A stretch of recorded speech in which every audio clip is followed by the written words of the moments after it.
Nearly 2 decades after 18-year-old Natalee Holloway's disappearance in Aruba, the prime suspect in the case is set to face charges in the U.S. as her family awaits justice. The longtime suspect in the 2005 disappearance of Alabama teen Natalee Holloway has now admitted he beat her to death on a beach in Aruba after she refused to have sex with him. No, I didn't know anything. She fought for her life. She did. And I was so proud of her. The account, part of a plea deal after Sloot was indicted for extortion and fraud.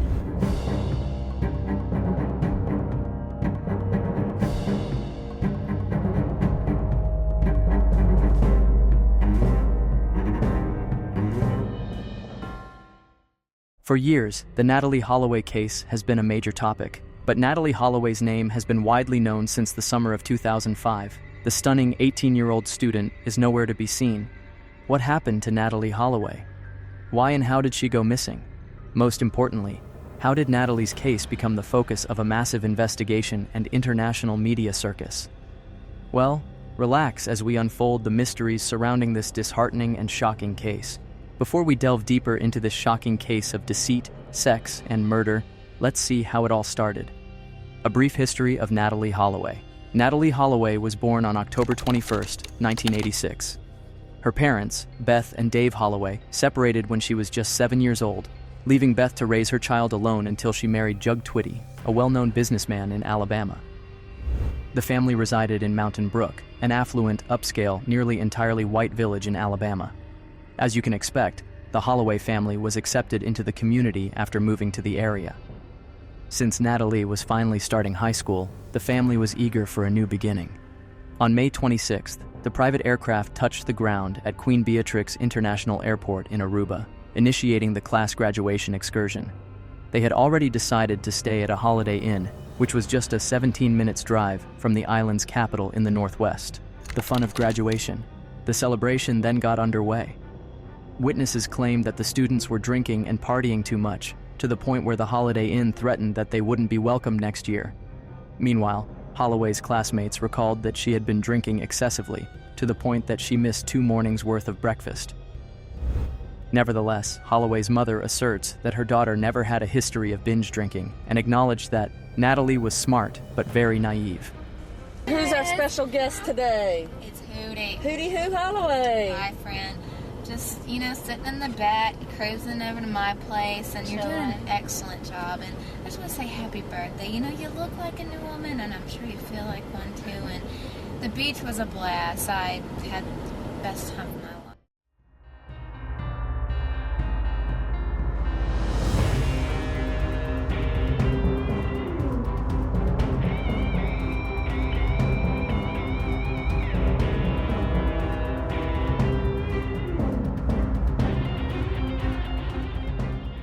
The fun turned into horror. Surveillance footage from the Holiday Inn Hotel on May 29, 2005, the day of Holloway's disappearance, shows her sitting next to an unidentified man. Witnesses later that day describe her going to Carlos and Charlie's, a local pub and grill, where she conversed with an unidentified man before leaving at midnight with him. Before she vanished, this was the last time Natalee Holloway was seen. Holloway's companions discovered her passport and luggage in her hotel room the next morning when she did not show up for the scheduled return flight to the U.S. It appeared she had been getting ready for the journey, but had vanished out of sight.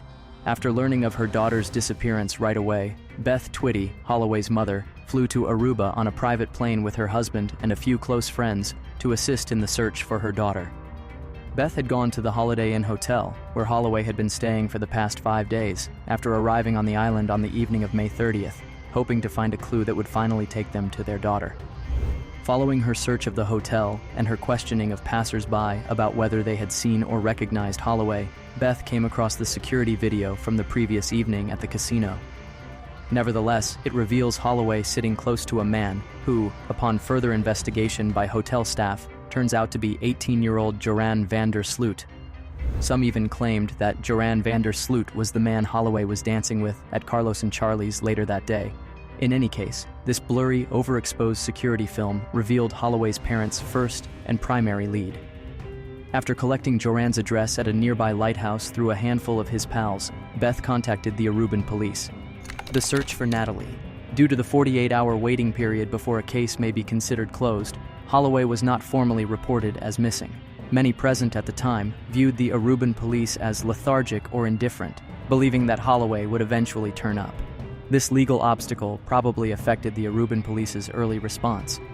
Nonetheless, when Joran arrived at his home in the nearby town of Nord, he was immediately questioned about his knowledge of Holloway's whereabouts. But it didn't take long to realize that Joran was, to put it mildly, lying. Joran first denied even being aware of Holloway's identity.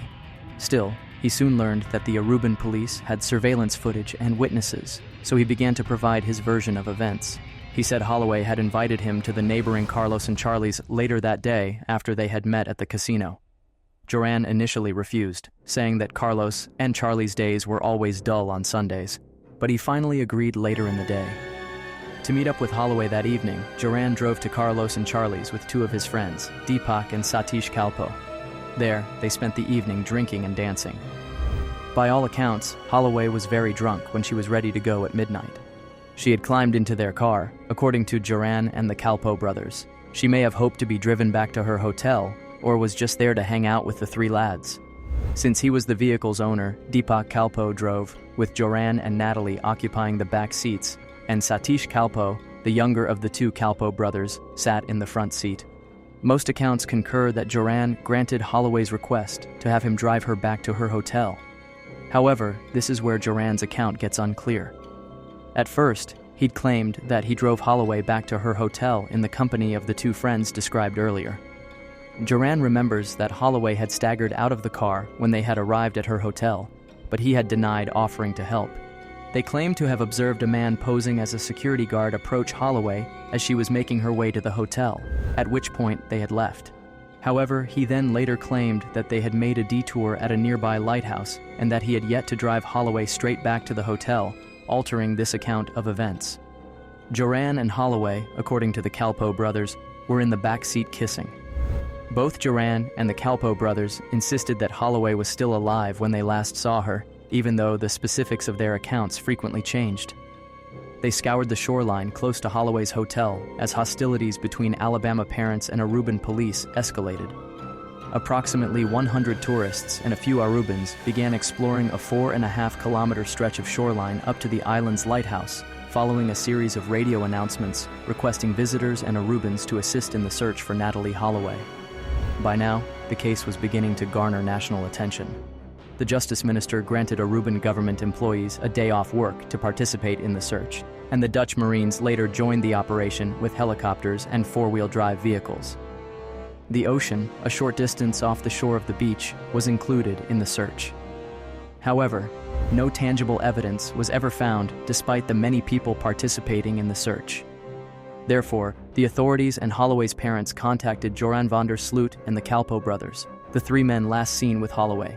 10 days after Holloway vanished, on June 9th, Aruban police finally took Joran and the Kalpo brothers into custody, following intense pressure from the media and Holloway's parents. But when pressed, Joran and the brothers gave another account of what happened. This time, they had stated that after seeing the lighthouse, the Kalpo brothers had left Joran and Holloway at a beach about a half-mile from her hotel. Joran stated that Holloway had looked excessively drunk while they were on the beach, slipping into and out of consciousness and unable to walk normally. Joran left Holloway at the beach, claiming that this was the last time he had seen Holloway. In one of Joran's first public interviews, you'll hear him use this alibi. Very irresponsible, I know, and that's the one thing I would like to take back, but at that time it just didn't seem wrong. How on earth would you leave a drunk girl all by herself on the beach? Or could he be lying to everyone? That definitely isn't true. But let's see what truly transpired. The Kalpo brothers were eventually freed from custody after about a month of fruitless searches and leads, while Joran was detained at the San Nicolas jail on the southern end of the island.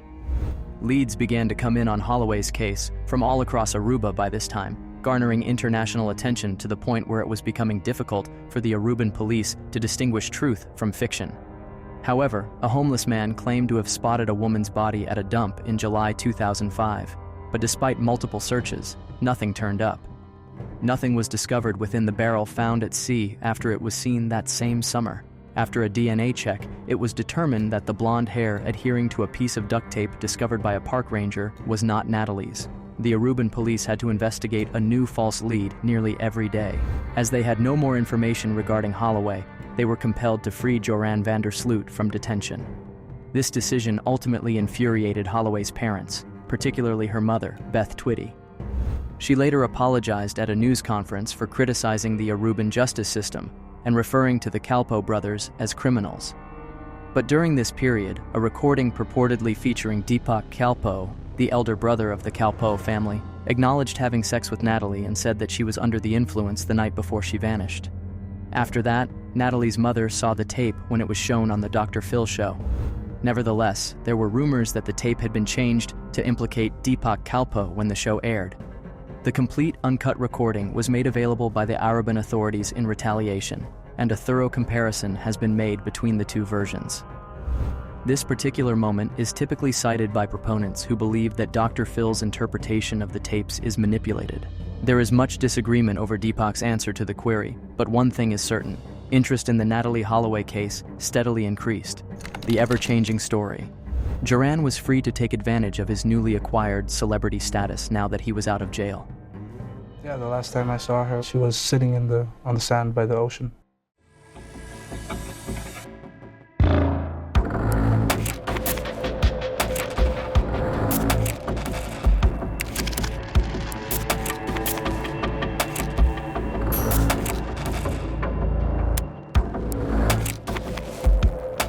Joran came out in the years that followed, accused of extortion and selling Holloway into sexual slavery. Joran had consented to several interviews soon after his release, most notably with Greta Van Susteren of Fox News, a program that had done a lot of coverage on the case.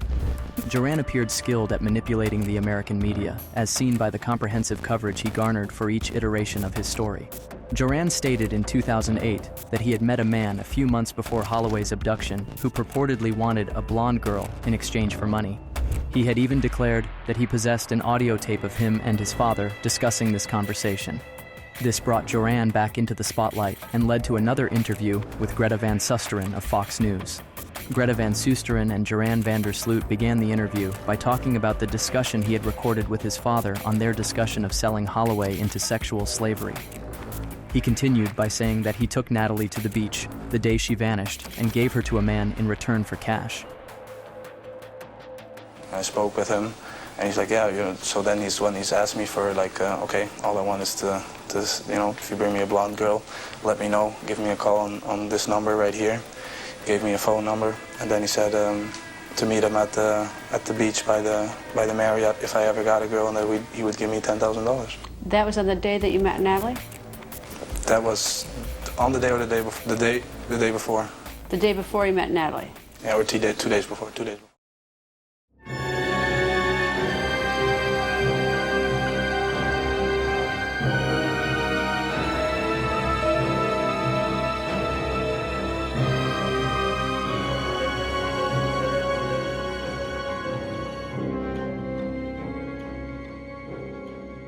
That's when the man loaded Natalee, who was drunk and disoriented, onto his boat and took off. But he then withdrew his remarks from this interview. There is much disagreement over the authenticity of the phone recordings, as some maintain that the voices are Joran's, and the other voice has been altered to sound like his father's. However, there is evidence that Joran may have assisted in the human trafficking of other women. It is not clear, though, that Joran sold Natalee Holloway to human traffickers. A lack of evidence led to the Natalee Holloway case being dismissed in 2007 without any charges being brought after additional arrests and subsequent releases. Around this time, the true crime community on the internet and TV came to the nearly unanimous conclusion that Joran van der Sloot was responsible for Holloway's disappearance. Meanwhile, he was accused of sexual assault in several blogs and chat rooms at this time, but a large portion of the populace that had united around the Holloway case had placed as much, if not more, of the guilt on the Aruban authorities than on Joran. They frequently point to the fact that Joran and the Kalpoe brothers were freed each time they were caught, and the authorities' slow response during the first 2 to 3 days of the investigation. They were also frequently charged with corruption or a massive cover-up by the Aruban authorities. Calls to boycott the Aruban government resulted from this. In 2005, The website tohellwitharuba.com was established to encourage visitors to reveal any corruption that they may have witnessed in Aruba. Still, the lawsuit started to lose steam, and if you didn't watch Fox News, you probably stopped caring about it or even forgot about it. However, in an abrupt change of events, Joran van der Sloot's startling confession led to the case reopening in February 2008. After meeting Joran in a Dutch casino, undercover Dutch reporter Patrick van der Eem became friends with him in the months preceding February 2008. In an attempt to win Joran's trust, Patrick had claimed to be a drug dealer who frequently used cocaine with him. Patrick intended to force Joran to confess, so he bugged his car with microphones and cameras. In January 2008, he was able to do so after capturing about 20 hours of video. Joran advised Holloway to take a shot of Bacardi 151, corroborated by his 2006 statement. Later on, it was found that Dori Rodriguez, an old acquaintance of Joran's, was involved. However, Rodriguez disputes any involvement, claiming to have been in the Netherlands then. Joran, of course, eventually withdrew this confession. He clarified that he had lied to impress Patrick van der Eem, whom he believed to be a drug dealer, while under the influence of marijuana. Authorities did not rearrest Joran despite this incriminating evidence, claiming insufficient proof. Ultimately, this confession was for naught because underwater searches near the Holiday Inn Hotel produced no results. More undercover video, however, surfaced in the months that followed and purportedly showed Joran attempting to persuade two Thai women to go to Holland and work as dancers in a sex club.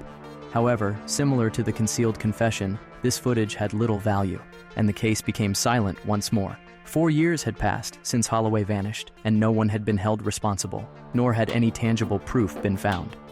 Thus, the 7-year drama of Natalee Holloway's disappearance came to a conclusion in 2012 when Alabama courts ruled that she was legally dead.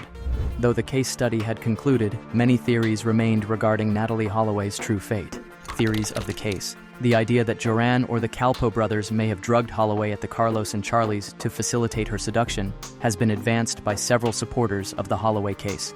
Supporters of this idea contend that Joran or the Calpo brothers might easily slip anything into Holloway's drink.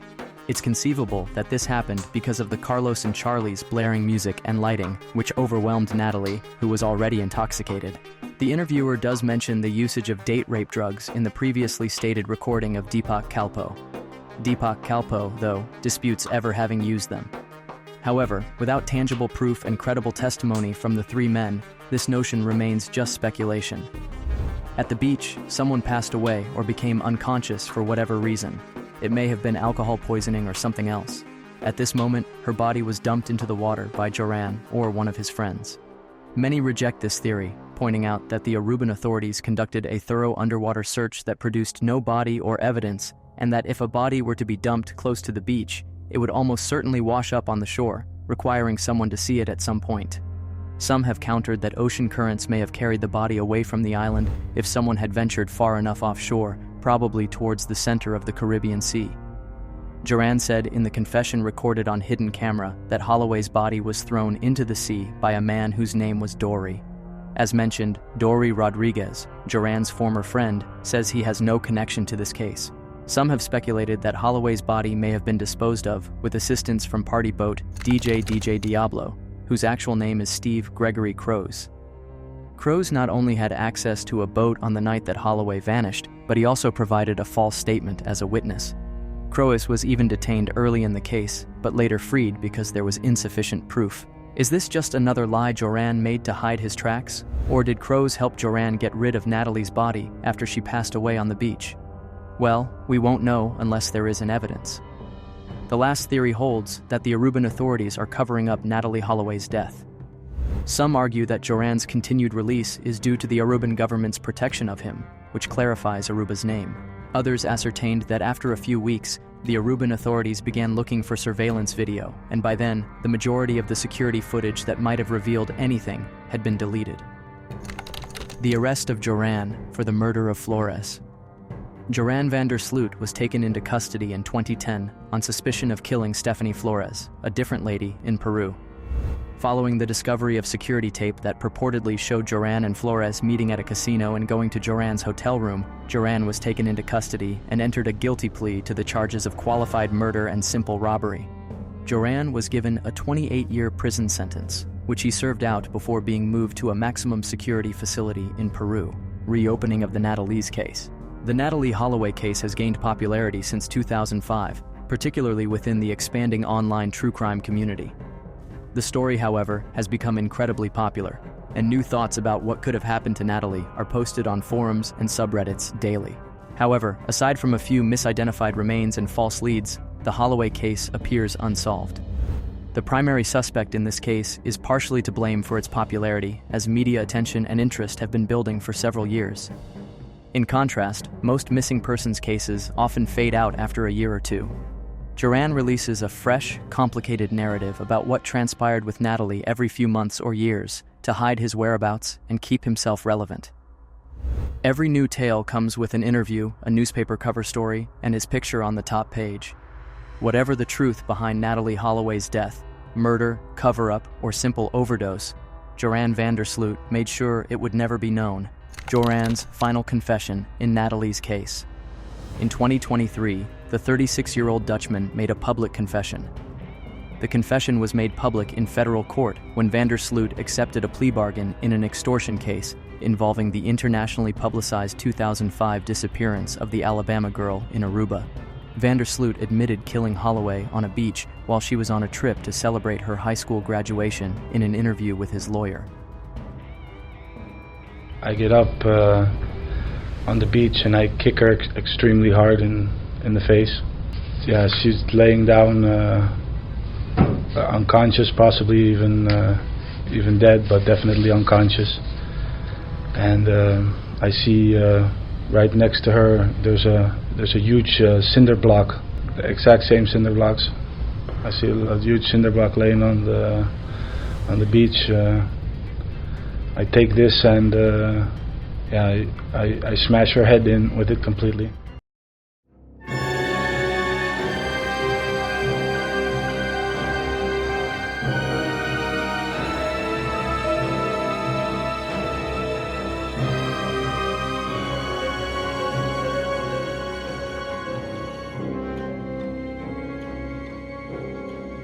It appears that he gave the interview to American authorities in exchange for his guilty plea to charges of wire fraud and extortion. Nevertheless, the main suspect in Holloway's disappearance for a long time, van der Sloot, was temporarily extradited to the United States in June to stand trial on charges related to attempting to demand $250,000 from Holloway's mother, Beth Holloway, in exchange for information regarding her daughter's whereabouts. How can a 17-year-old boy be this manipulative? Why would he be demanding money from a grieving mother? Doesn't he even have a conscience? Apparently, a federal judge in Birmingham, Alabama, gave van der Sloot a 20-year prison sentence. This sentence will run concurrently with his prison term in Peru. Well, I feel this jail sentence is way too small for the kind of crime he committed, and how he played smart all through the investigation. But what are your thoughts? Let us know in the comment below. If you like this video, please click on any of our videos displayed on your screen for more shocking cases like this. See you in our next video.